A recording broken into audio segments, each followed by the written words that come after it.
dan juga kerusakan lingkungan. Harus kita cari solusinya. Lalu masalah lainnya polusi. Polusi udara. Merasakan tidak polusi udara di kota-kota besar? Di Jakarta misalnya. Merasakan? Gampang, kalau nggak bisa melihat langit biru berarti polusinya, air quality-nya lagi tidak bagus. Betul ya? Apa penyebab utamanya? Kendaraan, betul? Berarti kendaraan harus apa? Harus berkurang dan yang ada harus makin ramah lingkungan. Menggunakan low carbon emission fuel. Bagus-bagus semakin bertransisi ke listrik. Nah ternyata kontribusi truk-truk logistik termasuk bis selama ini itu signifikan terhadap polusi udara. Pernah dengar PM 2,5? Particle matters yang ukurannya kurang dari 2,5 micrometers, kecil sekali nggak terlihat, bisa kehirup, itu berbahaya untuk kesehatan, membunuh. Nah itu adalah yang dihasilkan dari truk-truk dan bis-bis yang tidak ramah lingkungan. Nah ke depan, sekali lagi ini harus menjadi kebijakan dan kami di Kemenko Infrastruktur juga termasuk mengurusi bidang transportasi seperti itu. Jadi teman-teman sekalian, itulah beberapa hal yang sudah saya sampaikan terkait dengan infrastruktur yang mendukung langsung prioritas pembangunan nasional. Nah sekarang saya masuk cepat, critical infrastructure. Apa saja yang terkategori infrastruktur yang punya nilai strategis? Kalau dulu masih digunakan tidak OPVITNAS itu? Masih sama namanya, Objek Vital Nasional? Masih diuji rencana operasinya? Masih ya? Ada RO kan? RO. Dulu Bang Wadan Sesko TNI yang paling getol itu, kalau kita mau tes squad itu. Menguji rencana operasi, OLEAT. Saya masih bisa loh Bang. Kalau disuruh lagi masih bisa tuh, masih ingat-ingat dikit lah. Termasuk military decision making process. Nah ini semua harus menjadi perhatian kita. Lagi-lagi ini semua harus kita jaga dan kita amankan. Nah ancaman terhadap critical infrastructure akan berdampak pada keselamatan dan kehidupan bermasyarakat, berbangsa dan bernegara. Ada yang menyaksikan perang Israel dengan Iran 3-4 hari terakhir ini. Apa yang diserang? Apa yang ditarget? Kenapa? Kira-kira kritikal nggak terhadap kehidupan masyarakat atau bangsa mereka masing-masing? Ya, jadi kalau tidak bisa kita amankan, ya kita harus siap menerima konsekuensi terburuk yaitu kehancuran critical infrastructure yang akan melumpuhkan kehidupan kita, mengancam manusia. Jadi betapa pentingnya kita menjaga infrastruktur itu. Oleh karena itu, mari bagian terakhir ini, infrastruktur pertahanan negara, kita sama-sama kawal dan kita terus bangun bersama-sama. Sebelumnya saya ingin mengingatkan, ini yang sering sekali disampaikan oleh Bapak Presiden, one enemy, too many. 1,000 friends, too few. Ya, satu musuh terlalu banyak, 1.000 kawan terlalu sedikit. Jadi artinya kita bersahabat dengan semua negara. Per hari ini Bapak Presiden kita juga aktif menjalankan diplomasi. Sebetulnya termasuk diplomasi pertahanan. Hari ini beliau sedang berada di Rusia. Dan saya juga berupaya untuk mengimbangi di porsi dan bidang infrastruktur tentunya untuk membangun bukan hanya partnership tapi juga trust and confidence. Karena hubungan antar negara itu dibangun bukan hanya antar pemerintah, antar bisnis, tapi juga people to people. Nah, di sini ada teman-teman mancanegara, jadikan connection, jadikan personal context untuk ke depan agar segala sesuatunya bisa kita komunikasikan dengan baik. Karena kita perlu 1.000 kawan, bahkan lebih.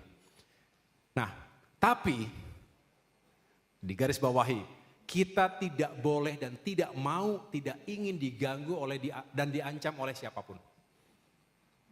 Kita punya kehormatan, kita punya kedaulatan, kita punya kemandirian.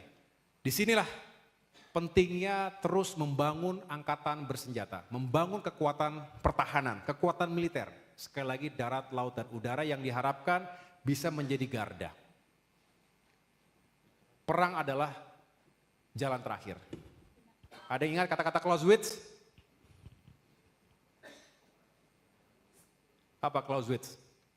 Mengatakan, war is a continuation of politics by other means. Betul?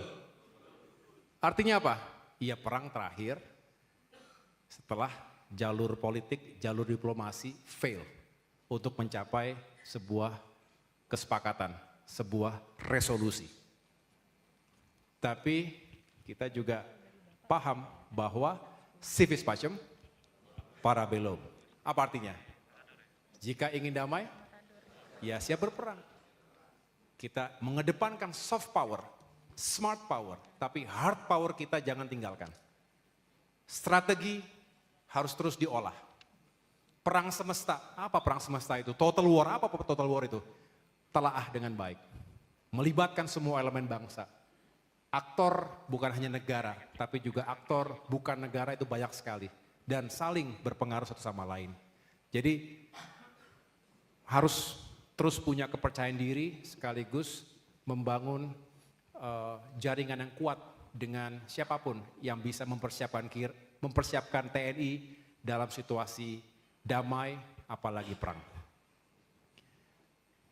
OMP, OMSP, Military Operations for War, Military Operations Other than War.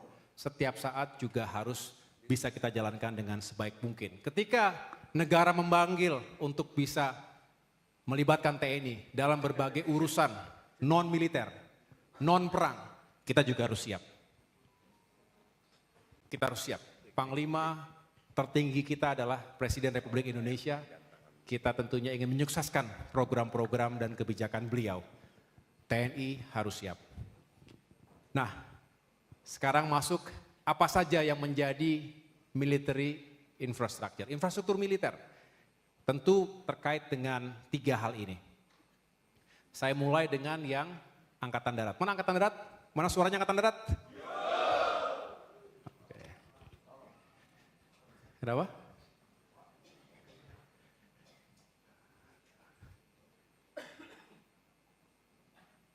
Ini 203 nih, mana ada Daniel 203 di sini?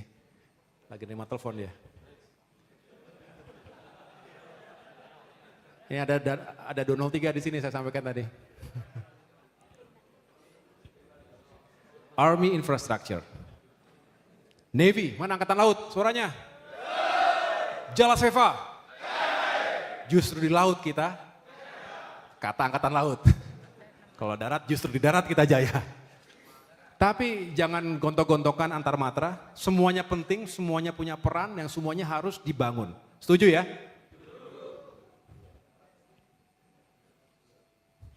Mana Angkatan Udara kita? Suaranya?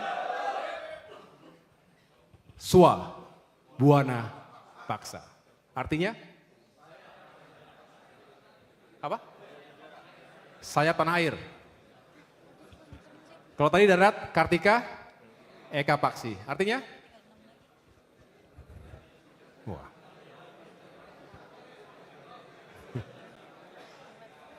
Kalau digabungkan, Tridharma, Eka Karma. Polisi? Presisi. Presisi. Tribrata. Jadi pertahanan yang kuat menjadi syarat utama untuk bisa terus kita melakukan pembangunan infrastruktur yang berkelanjutan. Sebaliknya, infrastruktur yang berkelanjutan ini bisa mendukung pertahanan yang semakin kuat ke depan. Dan akhirnya tentunya saya ikut menggarisbawahi semangat yang dijadikan sebagai referensi dan spirit bagi TNI yang prima. Semoga TNI kita semakin profesional, semakin responsif, integratif, modern, dan adaptif. Itulah